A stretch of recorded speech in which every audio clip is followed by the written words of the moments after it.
எனக்கு அதே போல கம்பெனி வச்சு குடுங்கன்னு சொன்னார். அதுக்கு எவ்வளோ செலவாகும்ப்பான்னா 50 லட்சம் ஆகும். Just 50 lakhs.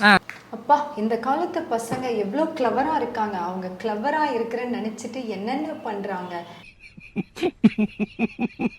என்னடா இப்படி பேசுறேன்னு பாக்குறீங்களா? ரீசெண்டாக இப்போ நான் பார்த்துட்டு இருந்த ஒரு ரியாலிட்டி ஷோவில் ஒரு இன்ஜினியரிங் முடித்த 21 வயசு பையன் என்ன சொல்கிறான்னா, அப்பாவோட சம்பளம் மாதம் 30,000, ஆனால் எனக்கு 2 lakhs போட்டு மொபைல் வேணும்னு கேட்குறான். அதையும் வாங்கி கொடுத்துட்டாங்க. ஸோ 2 lakhsங்கிறது 6 மாதம் சம்பளம், அவங்க அப்பாவோட சம்பளம். அது மட்டும் பத்தாது, அதுக்கப்புறம் ஒரு கார் ஷோரூமுக்கு வேலைக்கு போயிருக்கான். அதில் 1 மாதம் போயிட்டு நின்றுட்டான். இப்போ என்ன பண்ணிட்டு இருக்கானா, சும்மா தான் இருக்கானா. சரி, என்ன வேணும் அப்படின்னா 30 லட்சத்துக்கு இனோவா கார் வேணுமா. என்னங்க எனக்கு ஒண்ணுமே புரியல. அதுதானப்பா எனக்கும் புரியல. ஸோ அவங்க அப்பா மாதம் 30,000 ரூபா தான் சம்பாதிக்கிறாருன்னா வருஷம் உங்களுக்கு எவ்வளோ ஆகும்? வருஷம் நியர்லி 4 lakhs சம்பாதிப்பார். அப்போ 30 லட்சம் சம்பாதிக்கிறதுக்கு அவருக்கு 7-8 வருஷம் ஆகும். பட் அதுக்கிடையில் டெய்லி மாத செலவை, சாப்பாட்டு செலவை யார் பார்த்துப்பாங்க அது தெரியாது.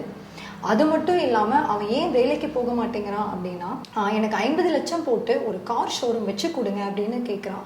ஸோ 30,000 மாதம் சம்பாதிக்கிற அப்பா எப்படி 30 லட்சம் போட்டு இனோவா கார் வாங்கி கொடுப்பாரு, எப்படி 50 லட்சம் போட்டு கார் ஷோரூம் வச்சு கொடுப்பான்னு அந்த பையனுக்கு தெரியவே இல்லை. ஸோ இது எஜுகேஷன் சிஸ்டத்தோட ஃபெயிலியரா, இல்லை நம்ம பெற்றோர்கள் நம்ம குழந்தைகளுக்கு செல்லமாக கேட்டதெல்லாம் கிடைக்கணும், சந்தோஷமாக வச்சுக்கணும்னு வாங்கி கொடுக்குறோமா? ஸோ இந்த 2 விஷயம் தான் நம்ம யோசிக்க வேண்டிய விஷயம்.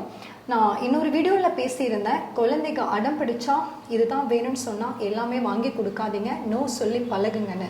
ஸோ எதுக்கு நோ சொல்லி பழகணும்னா, இந்த மாதிரியான விஷயங்கள் அந்த குழந்தைங்க கற்றுக்கக்கூடாது. பின்னாடி ரெஸ்பான்சிபிள் இல்லாமல் நம்ம அப்பா அம்மா என்ன பண்ணுறாங்க, நம்ம அப்பா அம்மானால என்ன பண்ண முடியும் அப்படிங்கிறதே தெரியாமல் ஒரு இர்ரெஸ்பான்சிபிளாக இருக்காங்க. ஸோ அந்த மாதிரி நம்ம குழந்தைங்க போயிடக்கூடாதுன்னா ஃபர்ஸ்ட்லேருந்தே நோ சொல்லி பழகணும். எது கிடைக்கும், எது கிடைக்காது, எது நம்ம அப்பானால வாங்கித்தர முடியும், வாங்கித்தர முடியாது, நம்ம பொறுப்பாக எப்படி வேலைக்கு போகணும் பண்ணணுங்கிறத தெரிஞ்சுக்கணும். அதற்காக தான் இந்த வீடியோ.